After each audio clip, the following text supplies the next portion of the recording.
Bonjour la France en bleu, bonjour Romain, bonjour à tous. Bonjour Willy. Willy, aujourd'hui c'est le Black Friday. Ça vous fait réagir? Ah bah allez, le Black Friday, Éric Zemmour a posé une RTT. Et Sandrine Rousseau manifestera cet après-midi pour demander à ce qu'on ne dise plus Black Friday, mais Friday issu de la diversité. De toute façon, Romain, franchement, qui a les moyens de s'acheter quoi que ce soit en ce moment? Bah oui, tout le monde partout cherche à faire des Ah économies oui. à cause du prix notamment de l'électricité. Bah oui, Romain, enfin, c'est la panique de partout. Il y a des tas de piscines, par exemple, qui ferment pour économiser. Ah oui. J'ai lu que si le prix de l'électricité était réellement répercuté sur le ticket, on paierait notre entrée de la piscine 70 euros.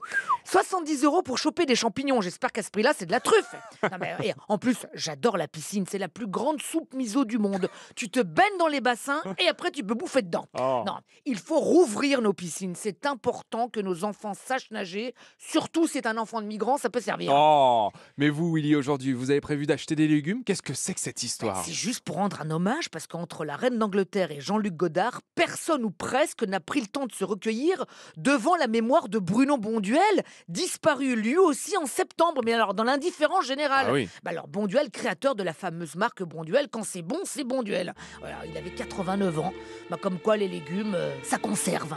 C'est le casse-grain, casse-pipe.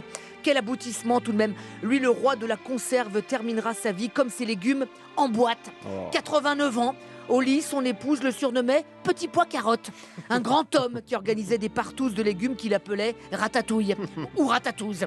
Un homme qui a consacré sa vie aux légumes. C'est marrant, ça lui faisait un point commun avec le PDG d'Orpea. Alors, croyant à la résurrection, il aurait demandé à être enterré avec un ouvre-boîte. Pars en paix, Bonduel. J'irai bien sûr me recueillir sur ta tombe avec le jet en verre. Et si c'est dossier, j'irai aussi. Bon, après une disparition, Willy, un retour, celui dans quelques jours d'Adrien Quatennens à l'Assemblée nationale. On rappelle qu'il y a Oui. 2 mois, sa femme avait déposé une main courante contre lui suite à de possibles violences conjugales. Oui, Romain, avec cette histoire, on sait maintenant que chez les Quatennens, il y a l'eau courante et la main aussi. Tu sais qu'il y a tellement de blessés dans l'équipe de France pour le mondial que Didier Deschamps a failli appeler Adrien Quatennens pour le faire jouer en attaque. Alors, quand l'affaire est sortie à gauche, on a bien senti l'embarras. Tout le monde s'est bien passé la patate chaude. Cette gauche, faut plus l'appeler la NUPES, mais l'herpès. Il y a que Jean-Luc Mélenchon qui est allé franco, venir au secours d'un roux. Remarquez, ça change. D'habitude, c'est le roux qui est plutôt de secours. Alors, bon, il devrait faire son retour à l'Assemblée nationale dans quelques jours. Il était en arrêt maladie. Ah oui. Du moins, c'est comme ça qu'il a justifié son absence.